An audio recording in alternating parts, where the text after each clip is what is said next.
Assalamualaikum warahmatullahi wabarakatuh. Perkenalkan, kami dari kelompok 5 ingin mempresentasikan hasil kerja kami dengan materi dasar-dasar intelijen bisnis, database, dan juga manajemen informasi. Dengan anggota kelompok Adit Aris Saputra, Aulia Jamila Salsabila, Anastasia Anggraini, Asya Oktaviani, Muhammad Akmalul Huda, dan juga M. Ilham Pratama. Mengorganisasikan data dalam lingkungan file tradisional. Sistem informasi yang efektif menyediakan pengguna informasi yang akurat, tepat, dan juga relevan. Sistem komputer mengorganisasikan data berdasarkan suatu hierarki yang dimulai dari bit, kemudian byte, berlanjut ke field, record, file, dan juga data.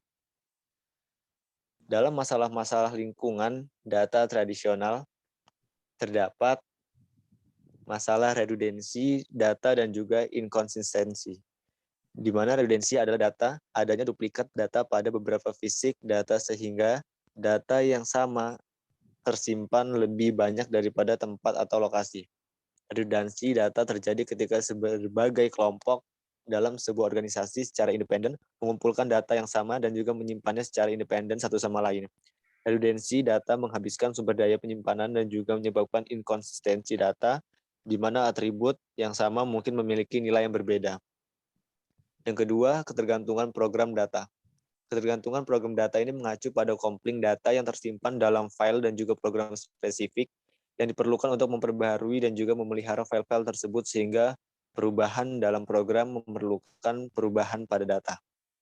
Yang ketiga, kurangnya fleksibilitas, di mana sistem file tradisional dapat memberikan laporan terjadwal rutin setelah upaya pemrograman ekstensif, namun tidak dapat menyampaikan laporan ADHOC ataupun menanggapi persyaratan informasi yang tidak diantisipasi secara tepat waktu. Yang keempat, keamanan yang buruk, di mana karena hanya ada sedikit kontrol atau juga pengelolaan data, akses dan juga penyebaran informasi mungkin tidak terkendali. Manajemen mungkin tidak memiliki cara untuk mengetahui siapa yang mengakses ataupun bahkan membuat perubahan pada data organisasi. Dan yang kelima, kurangnya berbagai dan juga ketersediaan data. Karena potongan informasi dalam file yang berbeda dan bagian organisasi yang berbeda ini tidak dapat dikaitkan satu sama lain. Hampir tidak mungkin informasi dibagi ataupun diakses pada waktu yang tepat. Kemudian pendekatan database untuk pengelolaan data. Database yang kita ketahui bahwasannya adalah sekumpulan data yang diorganisasikan untuk melayani berbagai aplikasi secara efisien dengan memusatkan data dan juga mengurangi penggandaan data. Kemudian selanjutnya ada sistem manajemen database atau DBMS. DBMS merupakan perangkat lunak yang memungkinkan suatu organisasi memusatkan data, mengelola secara efisien, dan menyediakan akses terhadap data yang disimpan oleh program aplikasi. Ketika program aplikasi meminta suatu item data, DBMS akan menemukan item data tersebut pada database dan menampilkannya lewat program aplikasi. DBMS meringankan pekerjaan pemrograman dan pengguna dengan cara memahami di mana dan bagaimana suatu data disimpan dengan memberikan tampilan terpisah pada data fisik dan data logis. Kemudian DBMS dalam menyelesaikan masalah pada lingkungan file tradisional. Yang pertama, mengurangi redundansi agar ganda dan inkonsistensi data. Yang kedua, akses dan ketersediaan informasi meningkat. Yang ketiga, biaya pengembangan dan pemeliharaan program menurun. Kemudian ada DBMS relasional, menampilkan data menjadi tabel 2 dimensi. Tabel juga dianggap sebagai file. Selanjutnya ada operasi DBMS relasional. Tabel database relasional dapat dikombinasikan dengan mudah untuk mengirimkan data yang diperlukan pengguna yang disediakan oleh dua tabel yang saling berbagi elemen data. Tabel database relasional, 3 operasi dasar digunakan untuk mengembangkan serangkaian data yang sangat berguna, yaitu select, join, dan project. Operasi select menampilkan suatu bagian yang berisi seluruh rekaman pada suatu file berdasarkan kriteria yang ditentukan. Operasi proyek menampilkan kolom-kolom dari suatu tabel berdasarkan kriteria tertentu yang memungkinkan pengguna untuk menampilkan tabel baru yang berisi informasi yang betul-betul diperlukan. Kemudian ada database non-relasional dan database pada sistem cloud computing. Database non-relasional NoSQL, model data yang lebih fleksibel, didistribusikan pada banyak perangkat, kemudahan dalam skalabilitas. Kemudian ada menangani data tidak struktur dan struktur dalam volume besar seperti web, sosial media, dan grafis. Database pada sistem cloud computing yaitu ada typically less functionality than on-premise DBS, Amazon Relational Database Service, Microsoft SQL Azure, dan private clouds. Kapabilitas sistem manajemen database. Kapabilitas di definisi data. Menspesifikasi struktur konten database dalam pertumbuhan database. Kamus data. File otomatis atau manual yang menyimpan definisi-definisi elemen data berikut karakteristiknya. Data manipulation language digunakan untuk membuat, merubah, menghabis, mendapatkan data kembali dari database. Banyak DBMS memiliki kemampuan untuk membuat laporan. Kemudian ada meminta data dan melaporkan. DBMS menyertakan perangkat untuk mengakses dan memanipulasi informasi pada database.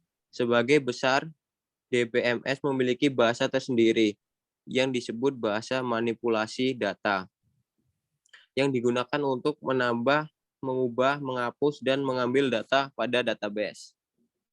Kemudian ada merancang database. Database memerlukan rancangan konsep maupun fisik. Rancangan konseptual atau logis dari suatu database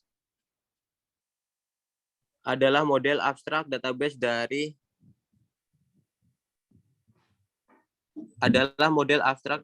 dari perspektif organisasi bisnis, di mana rancangan fisik menunjukkan bagaimana database dirancang lewat akses langsung perangkat penyimpanan.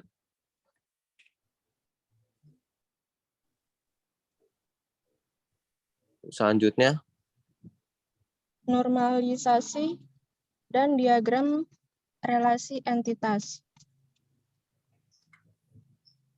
Normalisasi adalah proses menciptakan struktur data yang ganda serta hubungan-hubungan jamak yang janggal.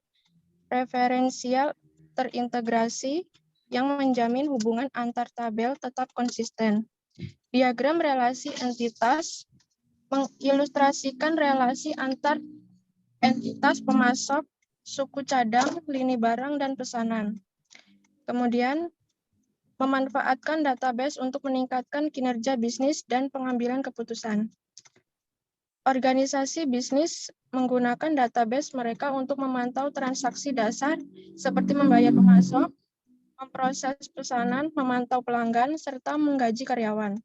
Juga untuk menyediakan informasi guna menjalankan bisnisnya dengan lebih efisien, serta membantu manajer dan karyawan membuat keputusan yang lebih baik.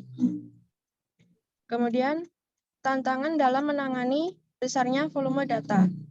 Data besar atau big data untuk menggambarkan data dengan volume sangat besar yang melampaui kemampuan DBMS dalam mengelola, menyimpan, dan menganalisis data tersebut. Kemudian, infrastruktur intelijen bisnis.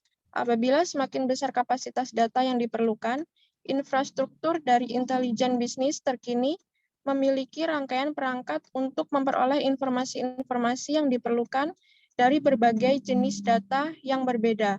Pada organisasi bisnis masa kini, termasuk data kapasitas besar yang semi terstruktur maupun tidak terstruktur Kemampuan-kemampuan ini meliputi data warehouse dan data mart, Hadoop, in-memory computing, serta platform analytics.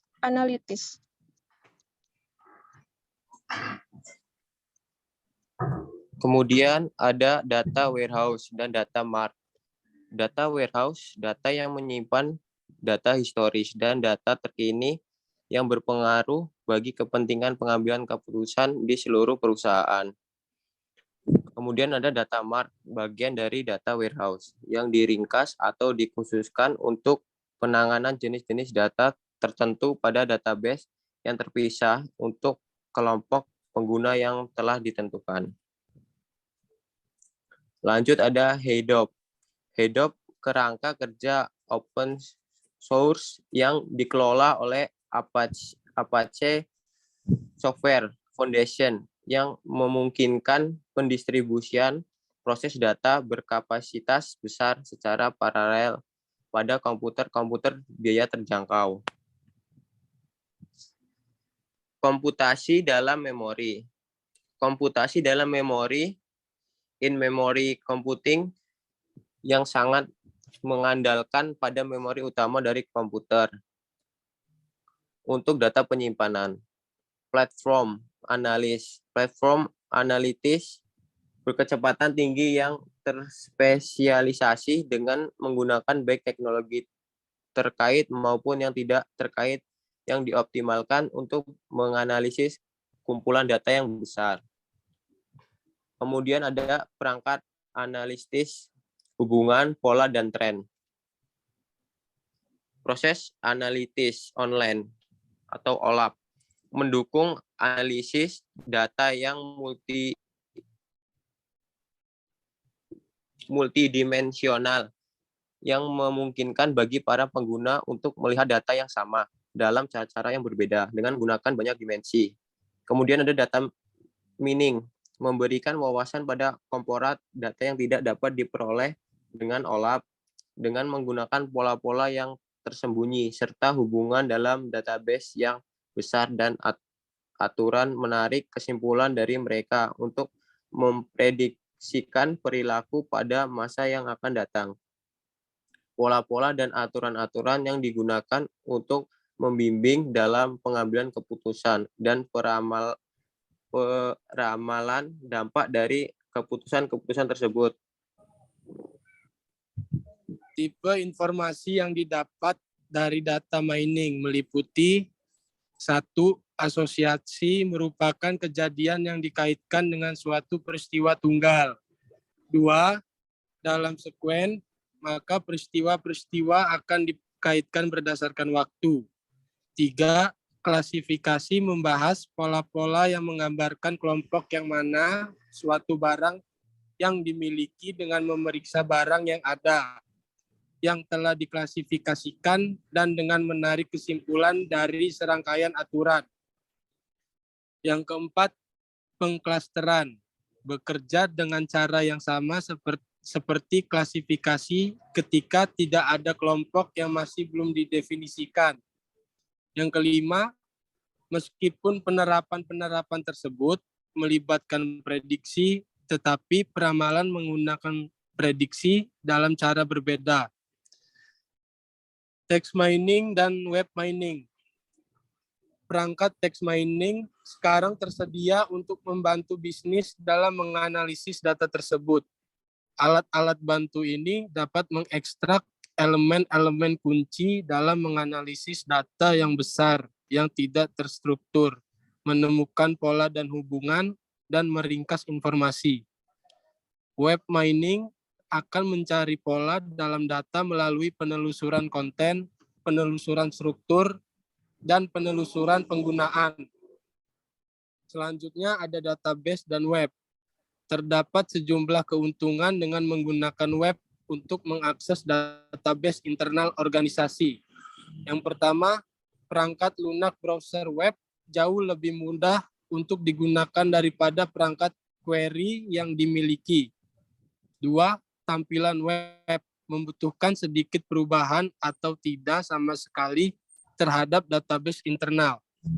Yang ketiga, dibutuhkan biaya yang lebih rendah untuk menambahkan antarmuka web di depan sistem yang diwariskan daripada merencanakan kembali dan membangun kembali sistem untuk meningkatkan akses pengguna.